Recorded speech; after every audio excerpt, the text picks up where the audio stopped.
why don't we get to the topic at hand? We'll open up the MGM National Harbor listener lines again. We're going to call it They're Back or They're Bad. And we're talking about, obviously, Washington's back, and they were really good because they're good and they dominate bad teams. Or they're really bad, meaning the Titans just stunk that badly. They're 3-9. Look at the record. Both are true about yesterday. Yep. Which one is more true? The Titans are bad. And this is going to sound like I'm taking credit away from Washington. I am not. You have to do the right things to take advantage of the badness. They did not last week, and they lost a game because of it to Dallas. Dallas couldn't get snaps. Cooper Rush is back to receive a shotgun snap multiple times. It's either over his head, off to the side. Dallas was a disaster. And then you messed around, ended up losing the game. You do things right, you take advantage of the bad. But Tennessee was embarrassing, especially in the first half. They got their act together after the game was academic at certain points. And there were a couple impressive plays, some good runs, a long touchdown catch. Will Levis hung tough and got his clock cleaned, delivering the football down the field. But it was already too late. They shot themselves in both feet, then their teammates' feet, then they went and reloaded and did it again. They were so horrendous to start this game. Nothing they could have done after the fact, where they played a lot better as the game progressed, but they were already down 28. That was the game to me, was they screwed up so badly, and Washington said, oh, okay, I guess I'll just take this, and we'll just go. Okay, you fumbled the kickoff when there was a guy kind of near you. All right, we're just going to go score. We're not taking the foot off the gas here. So Washington took advantage. They deserve credit for that. But this, to me, was about mistakes Tennessee made. So the reason it's always both, right, is because two things can be true. I do agree with you that just specific to this one game yesterday, the Titans were more bad early than Washington was necessarily good. And what I mean by that is, like the Brian Robinson 40-yard touchdown run, he's untouched, right? The Terry McLaurin touchdown catch, the first of the two, you have to be very specific. Because there were two. Because of all the touchdowns from him in the first half. Yep, multiple. But when he runs that deep cross, basically, and ends up in the end zone going from the right to the left of the formation, there's nobody anywhere near him. That's a breakdown. That shouldn't be that easy. The reason that I think you can argue that the Commanders got right or that they're back is because this is not the first time we've seen them play this way this year. This is a very similar performance statistically, visually, from a design standpoint to the Cleveland game or the Carolina game or even the Arizona game, the Cincinnati game. There's enough of these now where you kind of point to yesterday and you go, you're like the Leo meme, right? Where you recognize something and you can't say it, but you're pointing at it. You go, oh yeah, I remember them. Oh yeah. That's the same team. They had this game now against 5 teams or whatever. You could say it's the worst teams they've played, and you go ahead and say that. I'm not concerned about that. Because to that point, Danny, if it was just about the Titans being really bad, then you beat Tennessee. Then you instead of being up 28-0, you settle for a couple of field goals. Instead of the slant that was perfectly thrown by Jaden Daniels in a small window from the sidearm angle that he kind of drops down an arm slot, Matt Stafford style, and laces a ball into a non-existent window, and McLaurin makes a catch wearing a guy like a backpack, right, on the goal line. Instead of that touchdown, that's incomplete because you're not playing well. They're just playing badly, and it's a field goal. And instead of the Jaden Daniels touchdown run on the end of that drive, that you settle for a field goal, whatever, and now it's 20-0 instead of 28. And when they had scored 13 unanswered, it's 20-13, and it's kind of a football game again. That was never the case because you were doing good things too. So that's the argument for Washington, I would say, is it's not like you beat them. You took their soul. They were so embarrassed at the end of the first quarter that Titans fans, I'm quite sure in Nashville, all over the place, just said, not today. And they turned off the TV and they went about their weekend with their families. Because it was just that bad of a watch. Because Washington turned up the heat as they started to throw up on themselves. And again, you're 100% right. It's two sides of the same coin, right? It's like looking at the beverage and going, is it half full, half empty? Whichever way you want to slice it, you're probably right. It took Tennessee vomiting on themselves, making mistake after mistake. I mean, just the tone of the game. 2 of their first 3 plays were false starts. That's who Tennessee was to begin this football game. Again, as it progressed, the lead was already over, and they outscored Washington. By the way, can I say this? Yeah. I thought that the number of people in the stadium, and I don't get the attendance numbers or pay attention, so I don't know if this is true or not, what they announced. But for me personally, driving to the game, Mhm. parking, going through the parking lot, I actually had to walk all the way around the stadium in the parking lot yesterday because I took an Uber to the game because my wife had my keys with the kids at church and Oof. wasn't answering her phone. So I had to get in an Uber, go to the game. This guy named Chris Russell drove me home, so I appreciate him for Oh, I doing know that. that guy. Yeah. Very sweet of him. We Mhm. watched the end of the 4 o'clock window on the couch in the basement, which was nice, me and Slasherini. But the parking lots, the commute, the traffic, just the amount of people in the stands, I would say it was the lowest attended game of the season. And I'm not sure it was that close. But I say all this to say that the people that were there were loud. Like the people that went to that game Mhm. really wanted to be at that game and wanted to be vocal. And I'd have to ask you guys that went to the game. You could chime in if you want, 800-636-1067, what the atmosphere was like. But it seemed pretty raucous and fun. And when they're up. Yeah, I didn't notice it didn't look like one of those December attended games Exactly. in times And past. I'm sure it was a lot better than the recently Yeah. attended December games, which, by the way, this was their first home win in December. Their first home win in December in 13 games dating back 7 years. I'm sure everything was fine before. Isn't that I'm sure it nuts? was our fault or This whatever. is their first overall win in December, counting even road games, in 3 years Jeez. since they went to Vegas in early December 2021. But anyway, the false starts at the beginning of the game. It was funny because my brother texted me. He's like, dude, it's so loud there. That place must be packed. And I'm like, actually, the opposite. I don't think it's nearly as crowded as it's been. But they were very loud, and they Mhm. did draw a couple flags to start the Yeah, game. atmosphere looked good, or at least it felt good coming through the old telecast.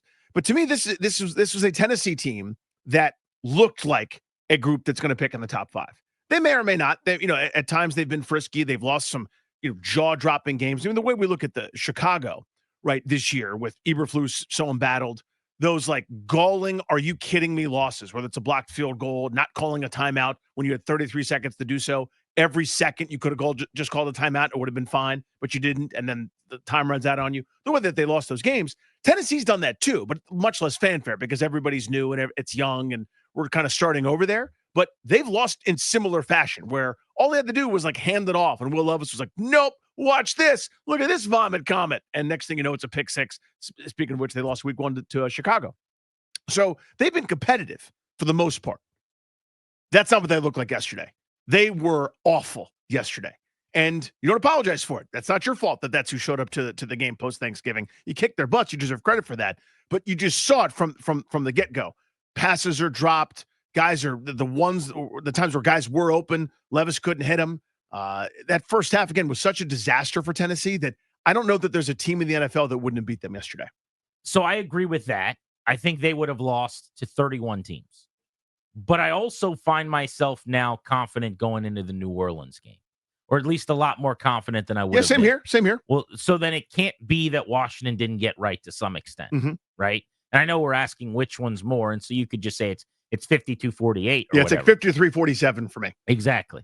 But I do now look at that New Orleans game, which had they have lost to the Titans, had they have played a fourth straight game where they were listless offensively and Daniels was still in the rut and wasn't seeing it, and Kingsbury didn't have answers, I would have gone into that Saints game. A very good defense, by the way, and very good strong.